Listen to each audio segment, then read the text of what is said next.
They stood in front of everyone at the reunion, wine glasses raised, grins stretching wide. "Tonight," my father said, voice booming, "we celebrate our child's promotion and the revival of our family vineyard, funded by their generosity." Applause erupted. My mother's eyes gleamed with triumph. Everyone looked at me like I was a savior, and all I did was smile.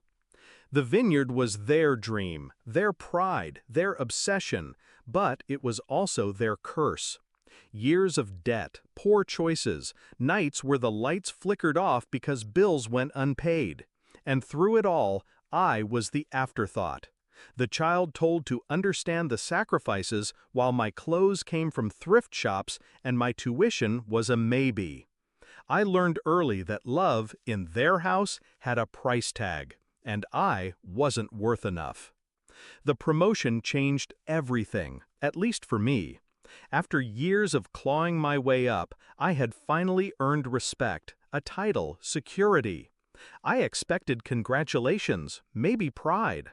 What I didn't expect was a Facebook post, a smiling photo of my parents beneath the Vineyard sign.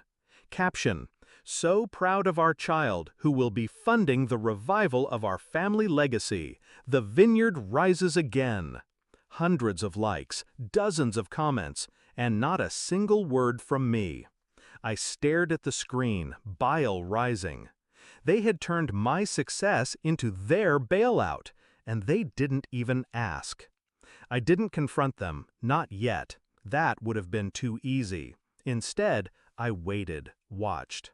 Every time a cousin messaged congratulations, every time an old neighbor sent me thank you notes, every time my parents called, voices dripping with excitement, talking about renovations and equipment I hadn't agreed to fund, the anger sharpened into clarity. I wouldn't fund their vineyard. I would bury it.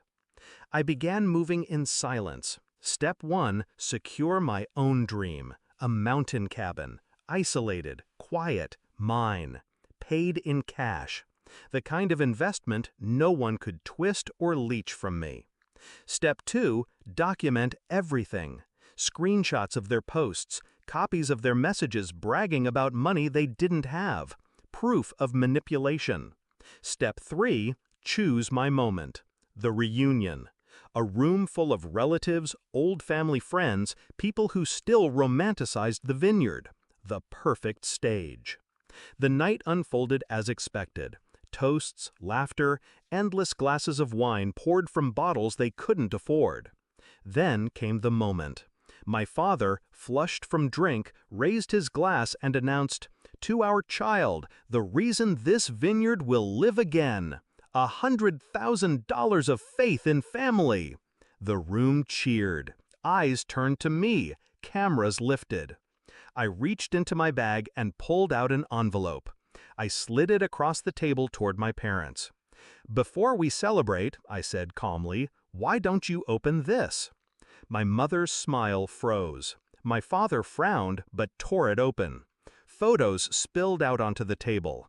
A cabin in the mountains, modern, strong, standing tall against endless trees. My cabin. Gasps rippled through the room as I leaned back in my chair. "That," I said, voice steady, "is where my money went. Not here. Not to your debts, not to your dream." The silence was brutal. Relatives stared at the photos, then at my parents, then at me. My mother's voice cracked. "But you promised." I cut her off. "No, you promised, for me. You used my name, my success, my hard work to prop up your failures. You told the world I'd save you, but I owe you nothing." My father's face burned red. He tried to laugh it off, to spin it, but the room wasn't buying it. They all saw the truth laid bare on the table. Parents who gambled their child's life for their vineyard. And a child who had finally cut the cord. I stood, left the photos behind, and walked out. The echo of whispers followed me, sympathy for me, shame for them. My phone buzzed all night. calls from my mother, messages from my father, pleas from my siblings. I didn't answer. The only sound I wanted was the crackle of the fireplace in my cabin, the wind through the trees, the quiet I had bought for myself. The reflection.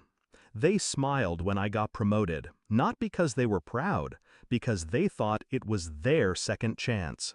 But their vineyard will rot, their debts will drown them, and they will know, with every empty glass, with every crumbling wall, that the one person they relied on chose freedom over family.